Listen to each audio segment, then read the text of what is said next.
Chers auditeurs, bienvenue à la présentation de notre travail qui repose sur la catégorie 6, Administration du parc informatique et Web sombre, Dark Web, ayant pour thème backup sécurisé et plan de reprise d'activité en cas d'attaque informatique.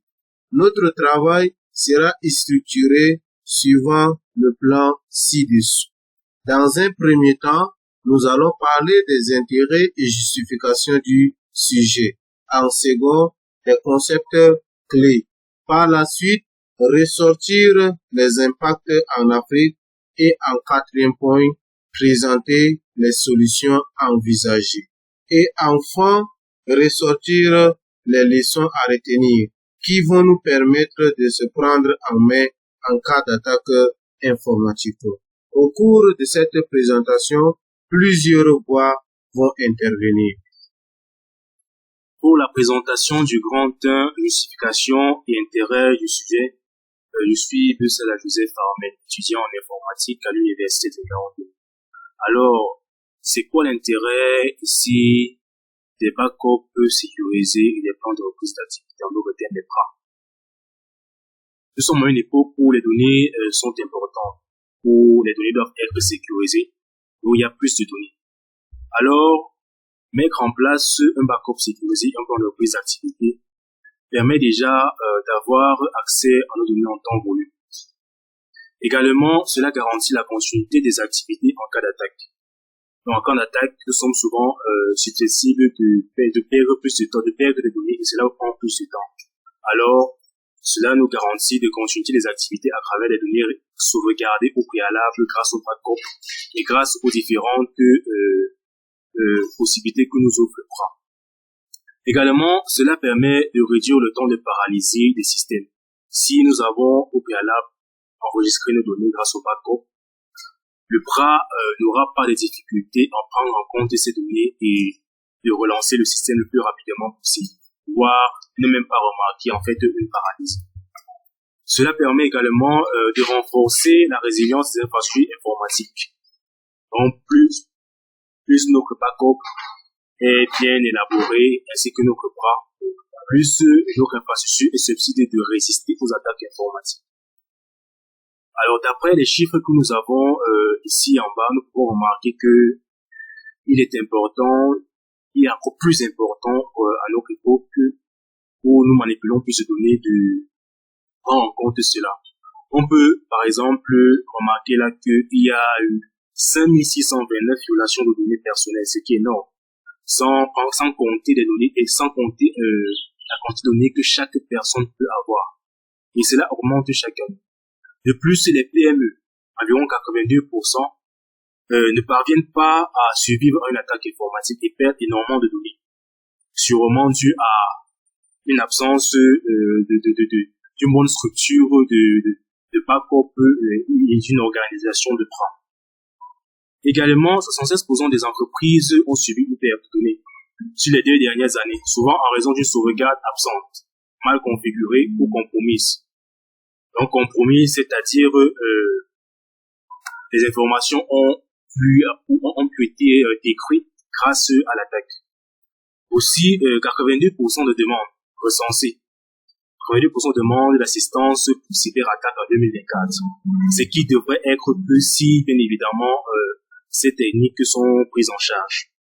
On peut également voir que le coût moyen d'un incident impliquant une perte de données a atteint 4,45 millions de dollars en 2023, ce qui a forcément augmenté en 2024 et en 2025.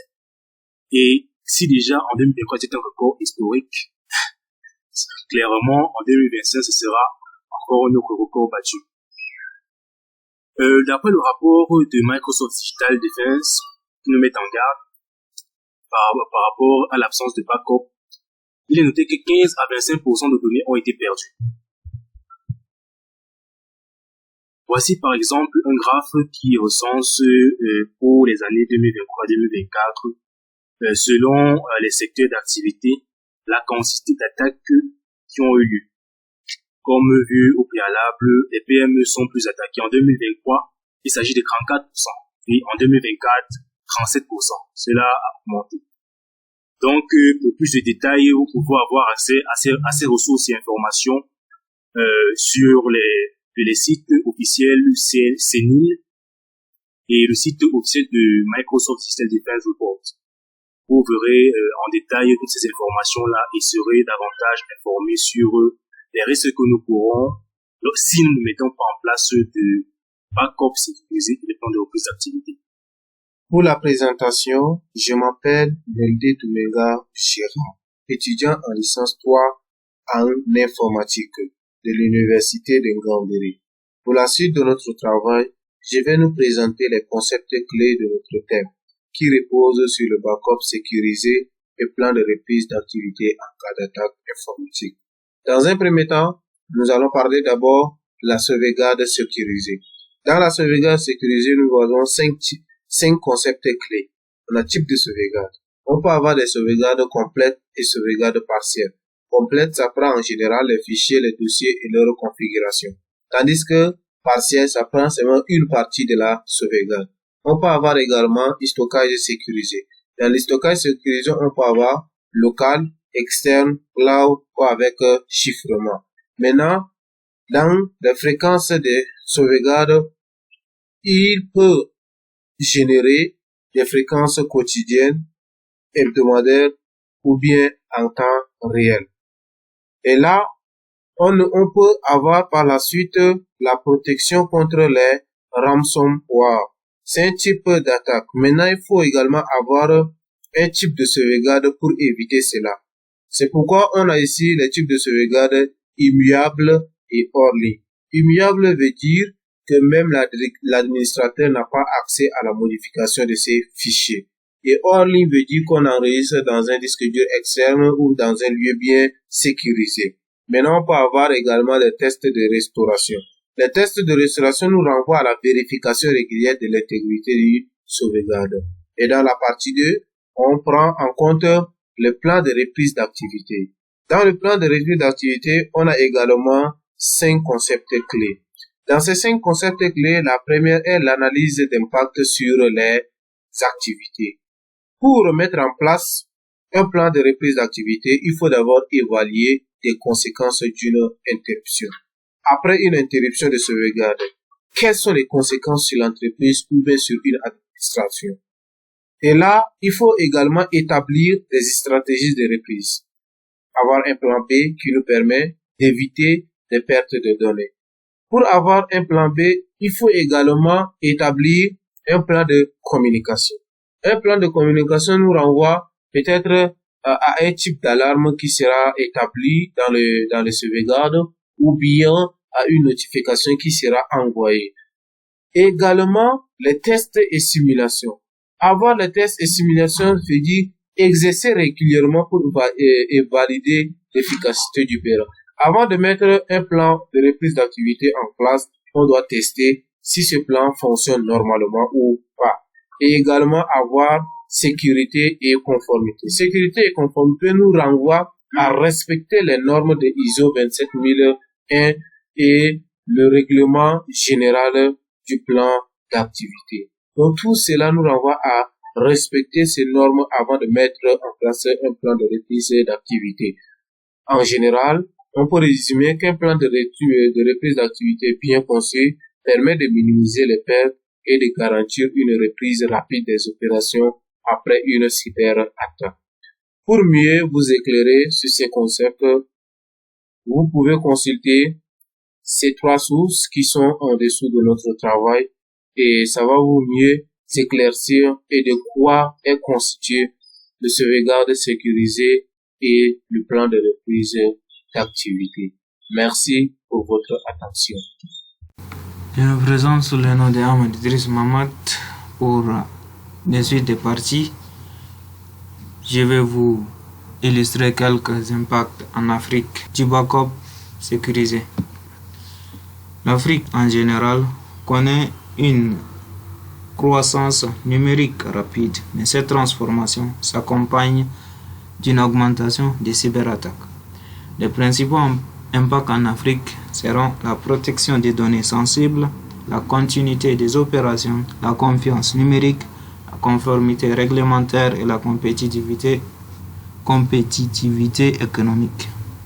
Pour la protection des données, ça nécessite une prévention contre les ransomware qui ciblent de plus en plus les infrastructures africaines et nécessite une sauvegarde des données critiques du secteur bancaire, santé et gouvernemental. Pour la suite, continuité des opérations nécessite une réduction des temps d'arrêt après une attaque de plusieurs jours à quelques heures. Et la protection des investissements dans les startups et fintech locales. La conformité réglementaire, alignement avec les nouvelles régulations comme la loi sur la protection des données au Nigeria ou en Afrique du Sud. La compétitivité économique, réduction des pertes financières liées aux cyberattaques, estimées à plusieurs milliards de dollars par an. Le schéma à côté représente la réduction de 63% des pertes financières liées aux cyberattaques en Afrique.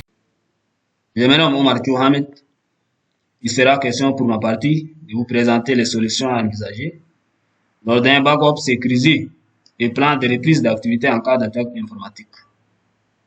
Pour atténuer les impacts des cyberattaques, plusieurs solutions peuvent être envisagées, parmi lesquelles nous avons le renforcement des infrastructures de cybersécurité.